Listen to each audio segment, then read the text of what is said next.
Olá, tudo bem? Seja muito bem-vindo a mais uma edição do programa Por Dentro da Pós. Esse programa, que é uma realização dos cursos de pós-graduação do Centro Universitário Internacional Uninter, em parceria com a TV Profissão. Eu me chamo Emerson, sou professor dos cursos da pós-graduação da área de Educação Física e Esportes.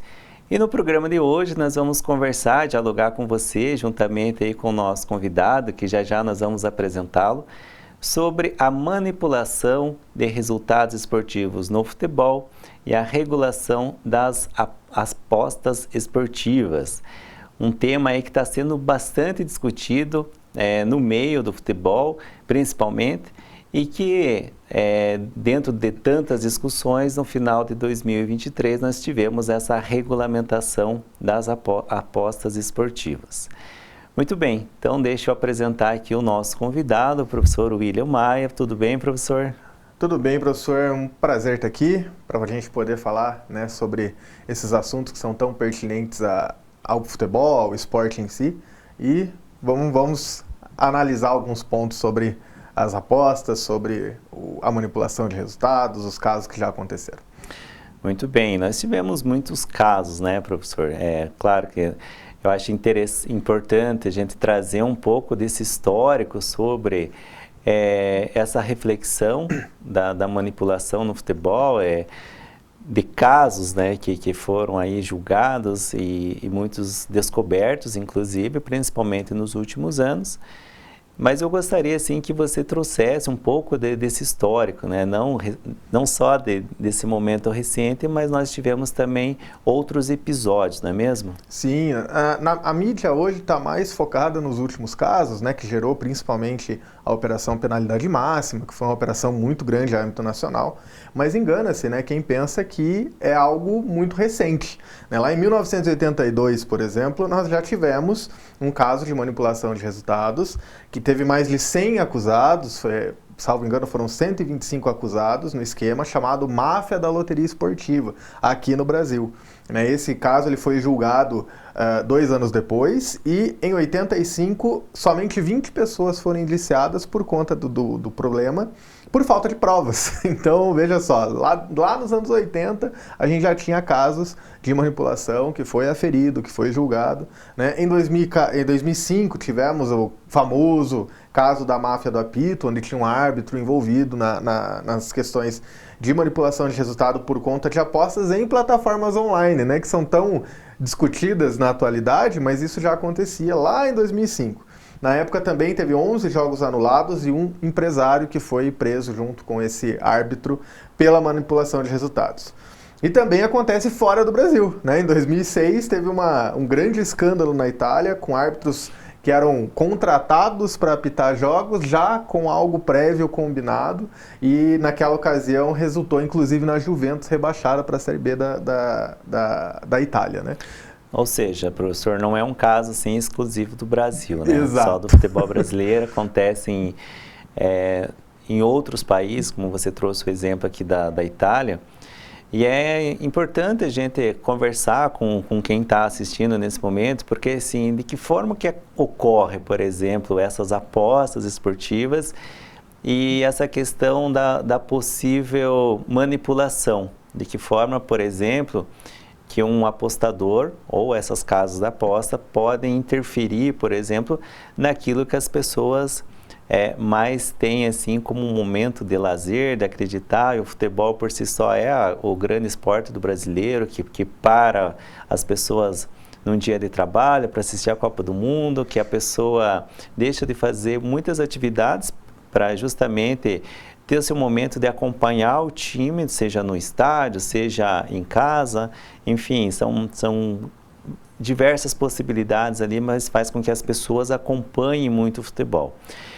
Então, dentro desse contexto, eu acho importante a gente passar, por exemplo, para quem está acompanhando, de que forma que ocorre, né? Por exemplo, eu, enquanto uma pessoa interessada em fazer uma aposta lá, de repente contar com a sorte, acertar alguns placares e ganhar um dinheirinho extra. Esse é o objetivo ali, por exemplo, de todo apostador, ganhar uma renda extra ali num jogo, enfim, numa combinação de jogos.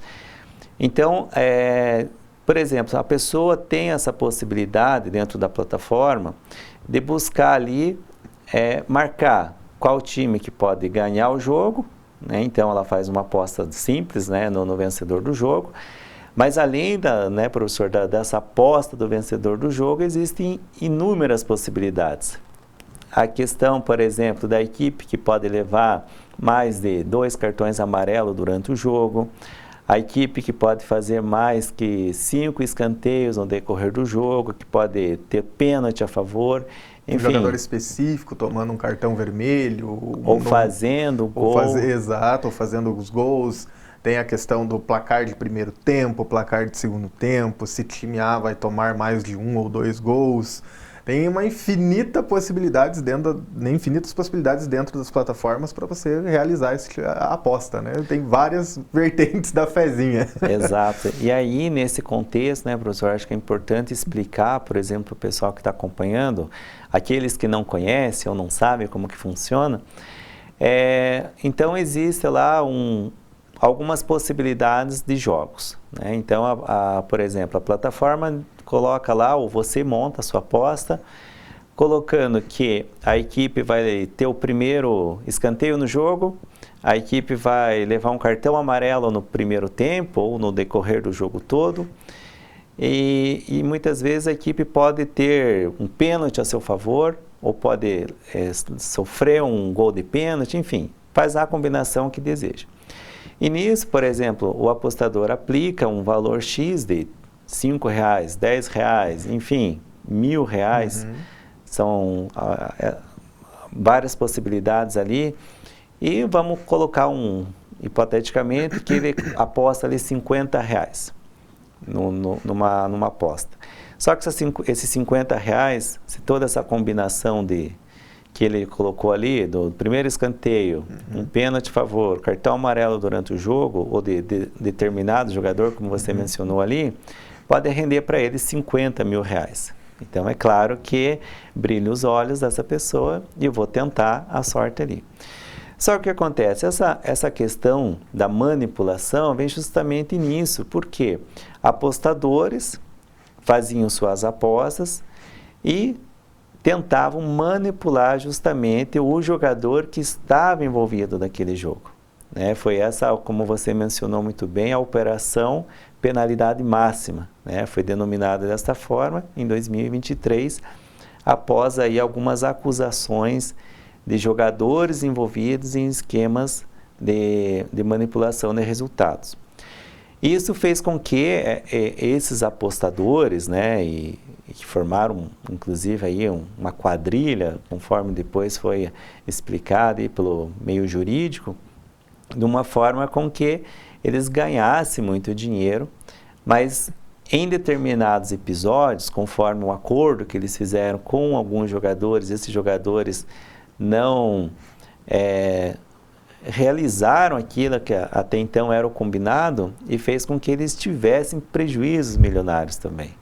E aí veio muito essa questão, por exemplo, desses atletas terem ameaças, né, extra-campo, ameaça da família, enfim, muitas vezes dele tentar também arcar com aquele prejuízo que esses apostadores fizeram e que tiveram esse prejuízo, não é mesmo? Exatamente. Inclusive, a operação penalidade máxima ela foi deflagrada justamente por uma situação dessa, né? Um jogador de um determinado time, um time grande da Série A do Brasil, que era para ter tomado um cartão vermelho num jogo, né? E no final das contas ele tomou o cartão, só que depois do período do jogo. E as casas de aposta não consideram o cartão vermelho pós finalização do jogo. E aí ele deu um prejuízo de mais de 2 milhões para um grupo de apostador. E aí, por conta disso, as ameaças e cobranças no jogador, acabou se descobrindo todo o esquema, né? Um esquema que teve mais de 15 jogadores envolvidos. Exato, e é até importante, né, detalhar essas questões, porque o que acontece? Esses jogadores, num primeiro momento, claro, todos eles negaram qualquer envolvimento. Depois, a justiça investigando de forma mais profunda, começaram a ter os primeiros indícios ali de que houve, sim, esse envolvimento do atleta com esses manipuladores. E aí também eles fizeram algumas delações premiadas que foram chegando a outros atletas, e aí, como você mencionou, um número bem significativo de jogadores, sendo nos quais todos eles, a princípio, que apareceram, que tiveram o nome aí envolvido nessas delações, tiveram algum tipo de multa e outras penalidades, né? Sim, alguns jogadores tiveram apenas multas e alguns jogos suspensos por conta até da delação premiada. Outros jogadores foram suspensos, foram eliminados, que chama, né? Que é diferente do banimento, porque quando você é eliminado, você pode buscar o seu regresso ao futebol depois de 2 anos de investigação, depois de 2 anos que você mostra que você está tranquilo, que não está mais participando de nada, você pode tentar voltar. E alguns jogadores foram banidos, que é aquele jogador que não pode mais retornar ao futebol, né? Ele não pode mais jogar futebol por conta dessa investigação. E a penalidade máxima, que foi essa operação nacional, ela também acabou, né, trazendo até outras situações do futebol de fora. Teve relação, inclusive, que houve a investigação para ver se tinha alguma relação com o futebol inglês, né? Teve várias investigações que resultaram dessa operação aqui. Então a gente fala que para nós foram 15 jogadores, né? Mais de 15 jogadores. Mas pode ser muito mais se as outras investigações também acabarem finalizando e envolvendo outras pessoas. E é interessante porque quando nós falamos de futebol, no Brasil são os atletas, claro, isso pegando Série A, Série B, são os atletas com a melhor remuneração esportiva. Né? No caso do Brasil, eu acredito que seja o futebol. Uhum. Dentro dessa situação, há uma reflexão muito grande das pessoas, não só do meio do futebol, mas da sociedade como um todo. Por quê? Se ele tem um salário significativo, expressivo muitas vezes, e muitas vezes ele cai naquela tentação ainda de correr um risco, como alguns jogadores aí correram e tiveram um comprometimento ali na sua carreira, de manchar, ou até mesmo no caso de alguns atletas e que foram banidos do futebol por uma situação assim que eles não conseguiram mais desenvolver a função de jogador e mesmo que ele possa desenvolver, imagina eu, por exemplo, enquanto torcedor do time, tendo um atleta no time que eu torço, que eu acompanho, que eu pago o ingresso, que eu compro a camisa, enfim, que eu invisto para que o clube tenha mais dinheiro para investir no futebol e em sua infraestrutura, e essa pessoa está tecnicamente me enganando, ou enganando a sua torcida, enganando muitas vezes os seus colegas de profissão. Então, dentro desses depoimentos é interessante trazer, porque o que o manipulador falava para ele? Não, você só vai levar um cartão amarelo, isso não vai te prejudicar.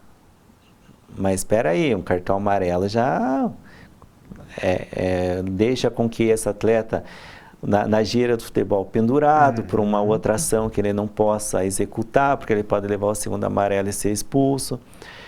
Até numa situação onde ele precise, né? Uma situação de jogo, talvez que ele precise fazer uma falta, precise fazer alguma coisa. Já prejudica o time porque ele não vai poder fazer, porque ele já está com cartão, então é complicado, porque às vezes a consequência ela é muito maior do que o que foi medido muito maior. Primeiramente, né? A questão do próprio pênalti, né? Cometer um pênalti é um lance assim, praticamente certeiro de gol. Exato. Então é uma situação ali mais delicada com que esse jogador coloca em risco a sua equipe, tecnicamente é o resultado também da sua equipe. Então, nesse sentido, aí nós tivemos muitos atletas envolvidos, atletas de Série A e também da Série B do Brasileiro, nessa investigação da penalidade máxima, como foi aí denominada pelo Ministério Público, e na qual nós tivemos jogadores que foram suspensos por 1 ano ou número X de jogos, e inclusive alguns jogadores que foram banidos do futebol. E aí também entra numa outra questão, professor William, que a gente que acompanhou e acompanha esse caso, eu fiquei me questionando o seguinte.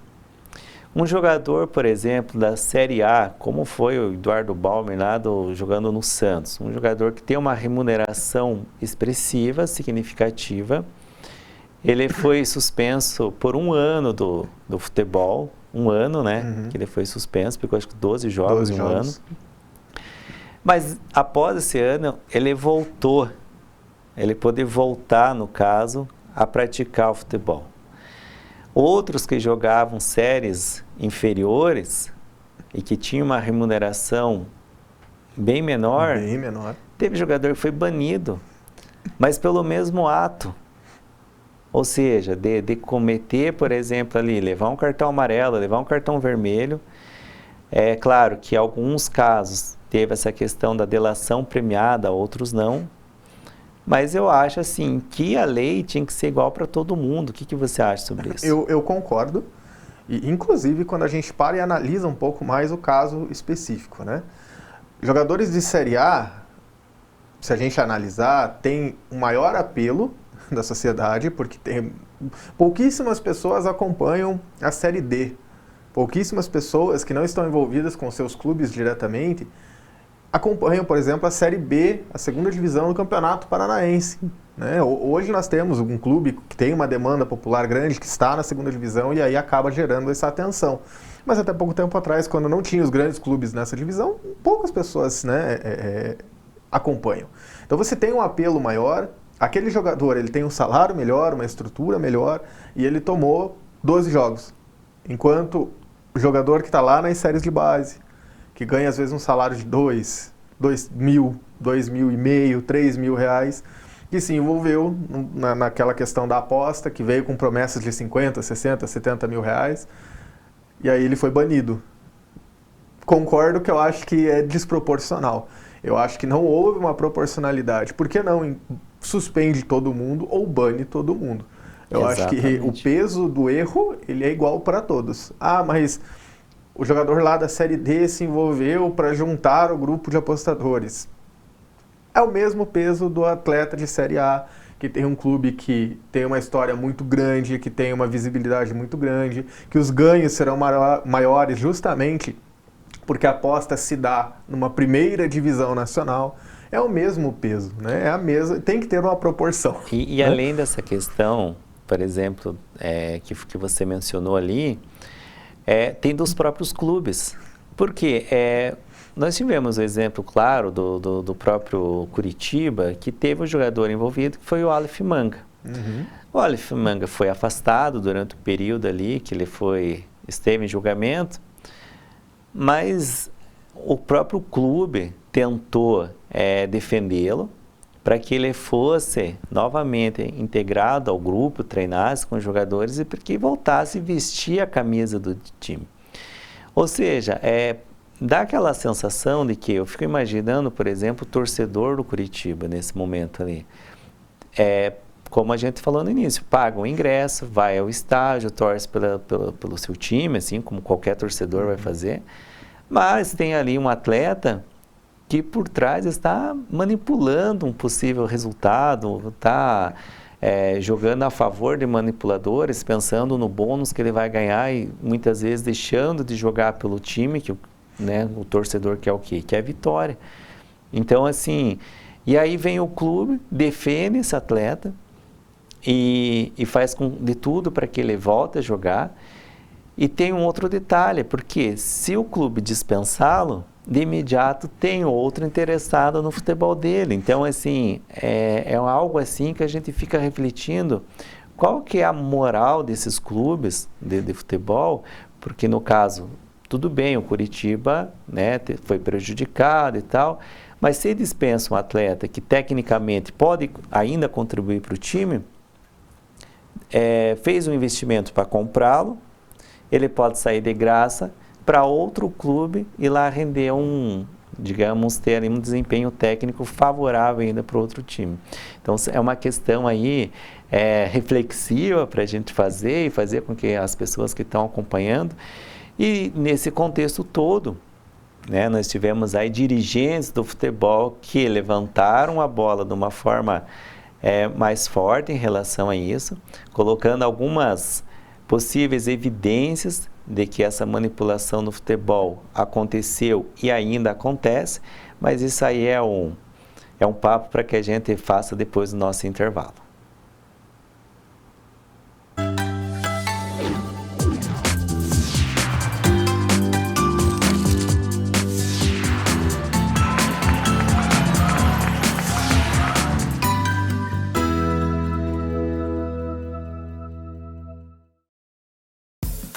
O Ministério do Turismo, a TV Cultura e o Uninter levam até você Provoca.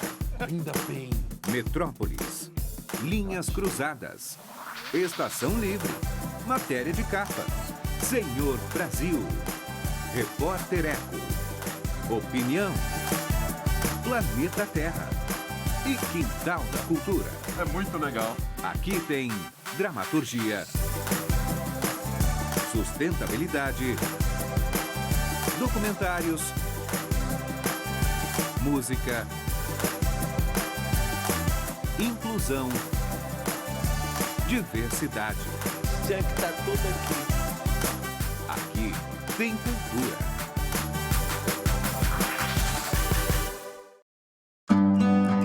Sabe aquele sonho de ter um médico da família? Que conhece os seus hábitos? Está sempre pronto para cuidar bem da sua saúde? Com o Plano Pleno da Unimed Curitiba, você tem. E todo esse cuidado vai ficar ainda mais perto de quem mora em São José dos Pinhais. Com a nova unidade de atenção primária da Unimed na Rua Barão do Cerro Azul 1571. Conheça! Aqui tem Plano Pleno com atenção primária à saúde. Aqui tem Unimed Curitiba. Acesse querounimed.com.br e saiba mais.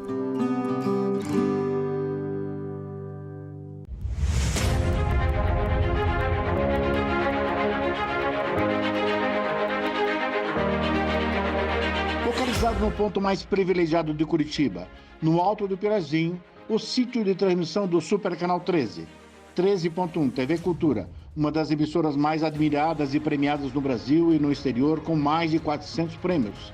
Com seu conteúdo rico, diversificado e plural, combinando informação de qualidade, opinião e entretenimento com diversão e conhecimento para todas as idades. Aqui você tem cultura. 13.2 TV Profissão. Ensino e aprendizagem. É a televisão caminhando de mãos dadas com a educação, democratizando o acesso ao saber e contribuindo assim com a informação no pleno exercício da cidadania. 13.3 RMC-TV, um canal voltado para a realidade local com muito entretenimento e informação para todos os telespectadores da região metropolitana de Curitiba. 13.4 TV Fundação Wilson Picker, Enem para todos e uma diversificada programação, democratizando assim o acesso ao saber. E 13.5 Rádio Digital UHF, a primeira no Brasil.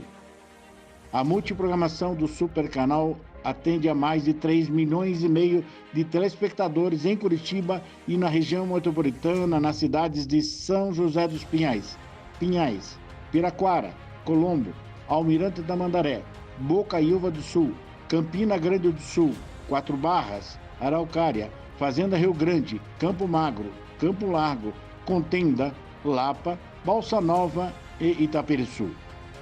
Essa excelente estrutura de transmissão permite uma ótima recepção em mais de 90% dos televisores da sua área de cobertura. No Super Canal 13, sua imagem pega bem.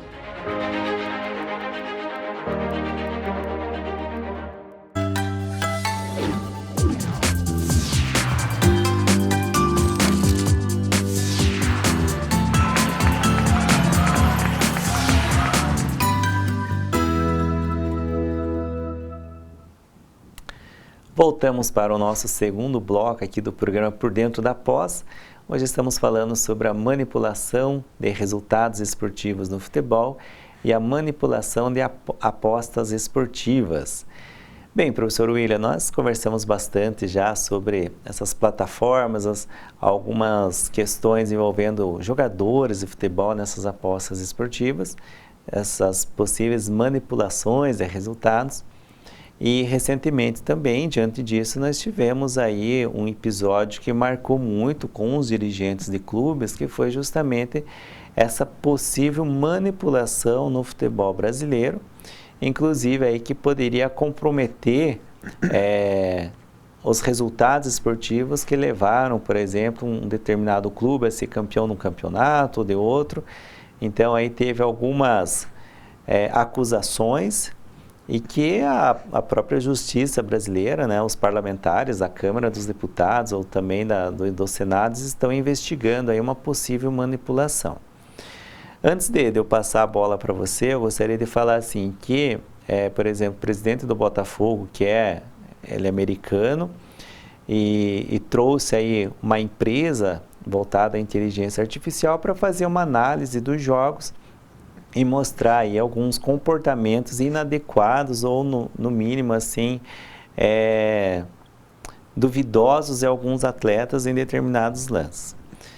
Bom, o que eu penso sobre isso? É claro que dentro do esporte, e que a gente está falando aqui especificamente do futebol, muitas ações dos atletas ou decisões não são as mais certas em determinados momentos. Até porque se todo atleta acertasse tudo no jogo, ele seria um atleta perfeito. E atleta perfeito não existe, né? São raras exceções aí de atletas aí que acertaram muito, mas eles também erraram muito. Então, diante disso, foi levantado, por exemplo, algumas ações de jogadores que colocou em dúvida se ele estava fazendo aquilo por um interesse, um segundo interesse, ou se realmente aquilo, uma análise mais fria, pode levar, será que ele fez isso pensando, por exemplo, num bônus financeiro, numa aposta financeira, enfim? Então, há de se pensar sobre isso. O que eu tenho para mim, que todos esses lances que foram divulgados pela mídia posteriormente e levados, é que por mais que você assistindo possa causar certa dúvida, mas eu não quero acreditar e eu não acredito que o jogador fez aquilo porque ele tem um interesse num possível bônus de uma aposta aí, ou de um envolvimento aí com manipuladores. É claro que se a gente pega os lances anteriores, uma falta que um jogador que esteve envolvido com os apostadores numa manipulação de um cartão amarelo, você pode pensar que aquele lance lá poderia ser evitado, mas faz parte do jogo. Há outros que você verifica assim que realmente a decisão dele foi a pior possível. Uma bola que ele poderia sair jogando, de repente tirar a bola para a lateral, ele simplesmente joga a bola para escanteio de uma forma que você vê que é proposital. Não estou falando de Série A, né, de outras situações ali. Mas nesse, de Série A, na qual o dirigente do clube levou para ser investigado, eu tenho muitas dúvidas que realmente eram que o atleta tivesse o interesse em cometer um erro justamente por vontade ou pensando aí num combinado que ele fez com outras pessoas. E essa é a complexidade do caso, né?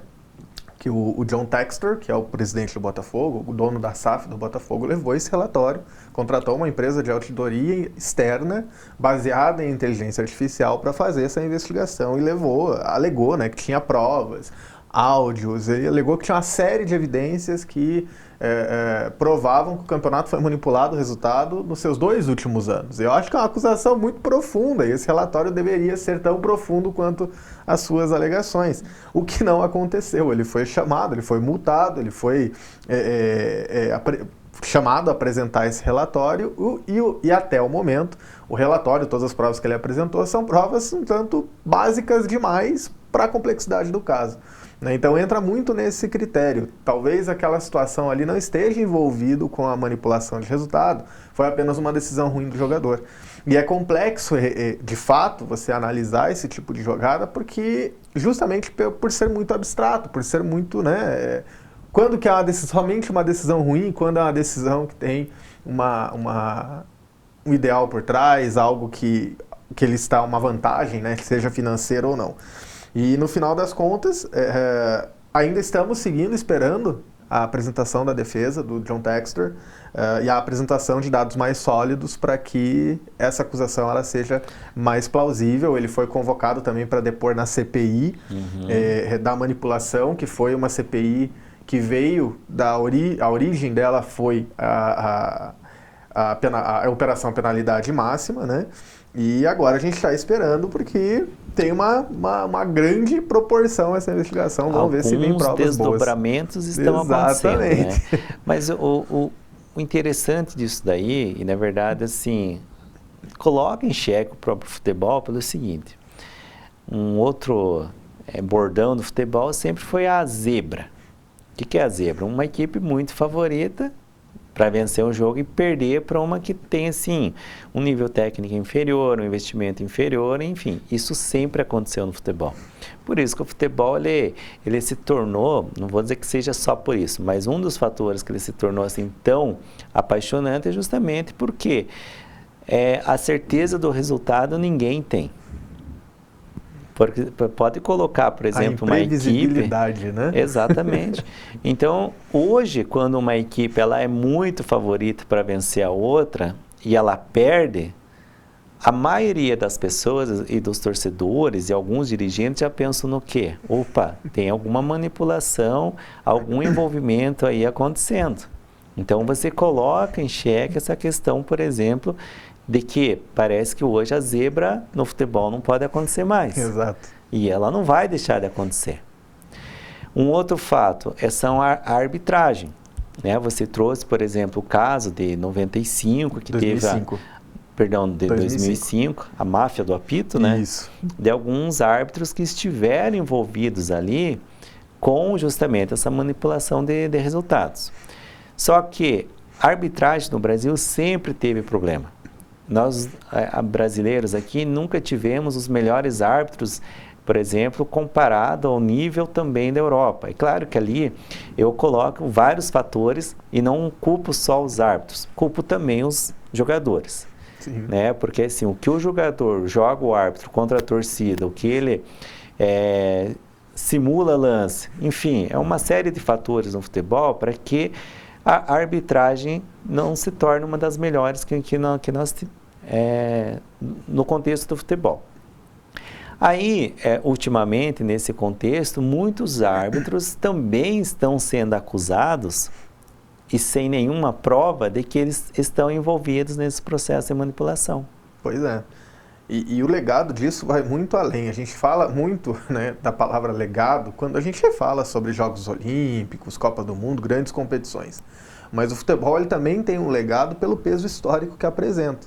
E esse tipo de caso, esse tipo de situação, ele vai muito além dessas dúvidas. Quando o árbitro está fazendo o trabalho dele normalmente, só que não está no bom dia, errou e todo mundo erra e está tudo bem, ou quando é uma possível manipulação. Né? E o cenário vai muito além disso, de discutir o jogo.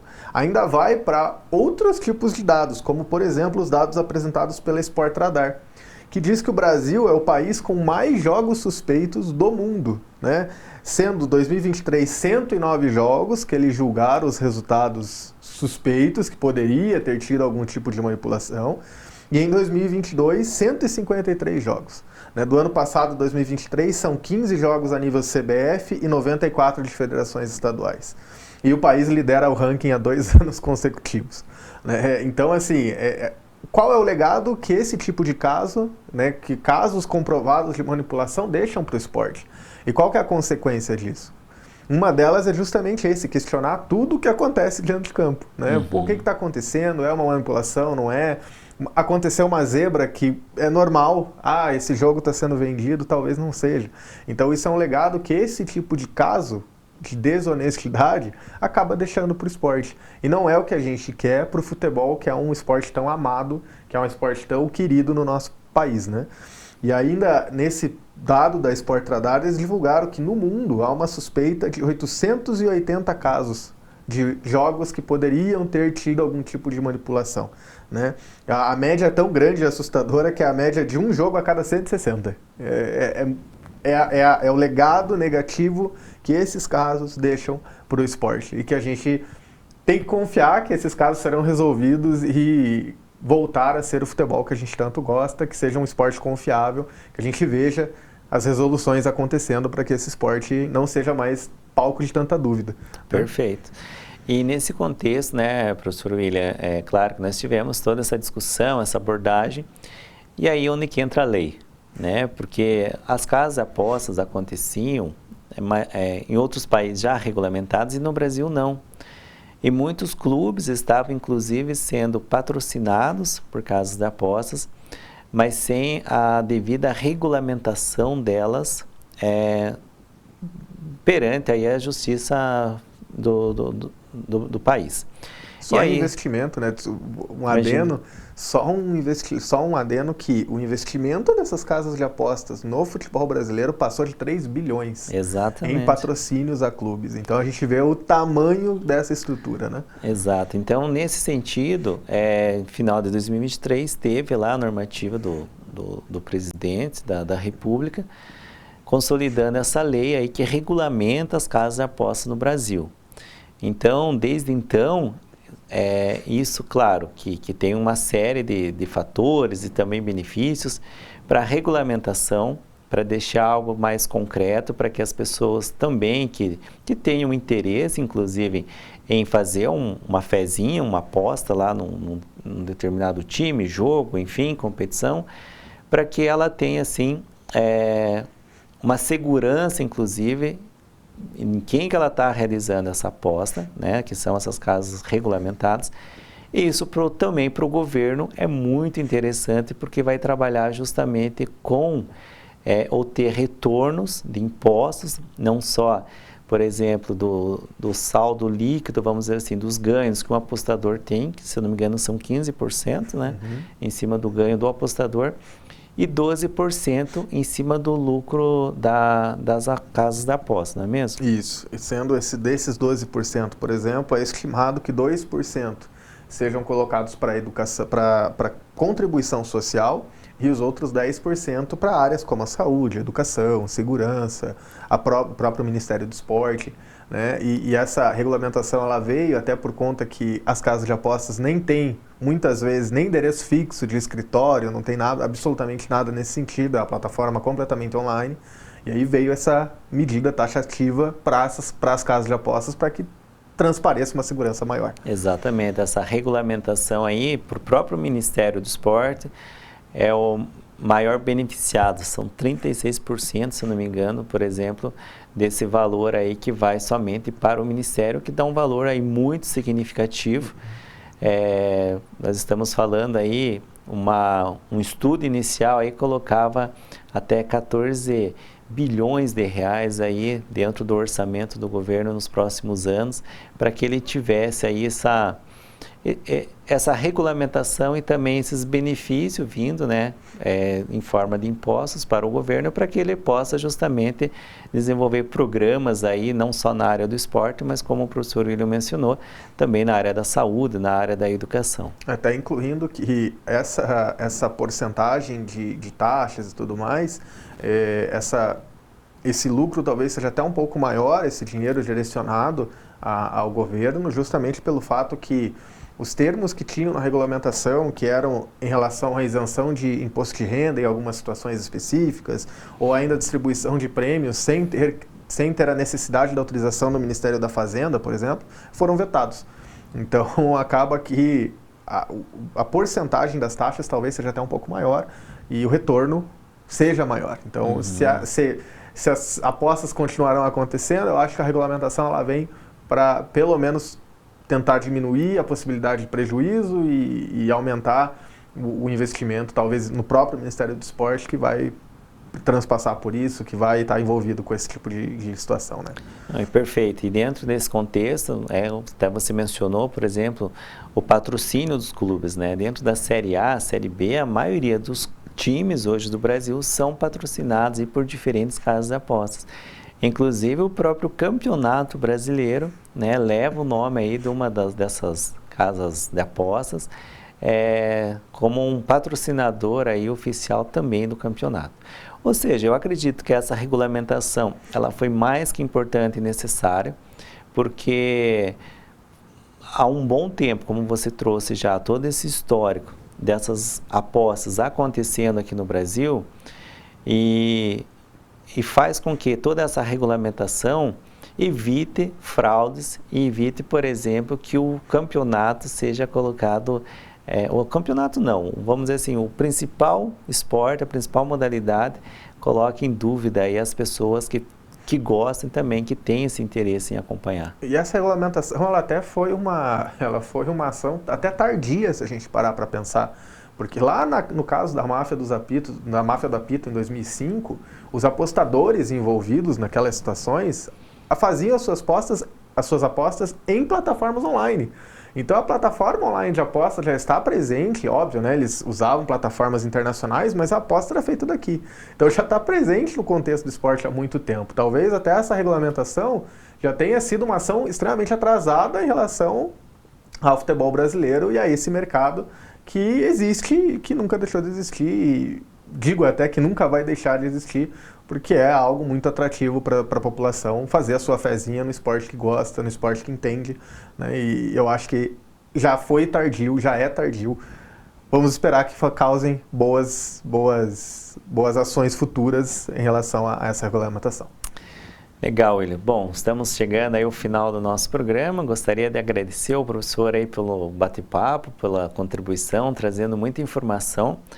E você que acompanha os nossos programas semanais, não deixe de acompanhar, sempre aí com professores diferentes, programas com novas temáticas, sempre levando um bate-papo aí de uma forma dialógica para você, para que a gente leve também muita informação. Vamos nos despedindo pelo programa de hoje e nos encontramos no próximo. Até mais. Tchau, tchau.